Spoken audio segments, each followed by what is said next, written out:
सुनने को भलो भाव ना आवाज के सुन तो गप सुनने को भलो पाओ ठीक अछि गुटे बहुत बड़ गपटे कहूची तापरे सार कहबे बहुत बड़ गपटे गुटे राज्यर राजा थिला ता ना थिला आली कोन आली गप कहबी काली ठीक अछि वर्तमान हम पाखरे जो अतिथि माने अछंती ओ पिला मान कहथे कहबी आमे टिके तांकर सम्मान पई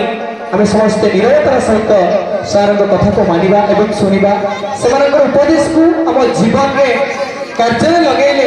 आमे जने जने सफल व्यक्तित्व रूपे के समाज रे गढ़ी तोलिबा निजे वर्तमान अनुरोध करिबी हम पाखरे उपस्थित अछंती आज एई सभार जे मुख्य वक्ता हिसाब रे हम पाखरे अछंती श्रीयुक्त निषिद्ध वारी हमारा साइंस डिस्ट्रिक्ट साइंस सुपरवाइजर अर्थात से अवसर नहीं सारी सत किंतु शिक्षा प्रति पिलामान प्रति जो गभीर भल पाइबा ताको आज हम टाणी आनी मो अनुरोध करी सार को सार मुहर कई पद वार्ता और पिलामान प्रदान करेंगे श्रीयुक्त निषिद्ध कुमार बारिक सर।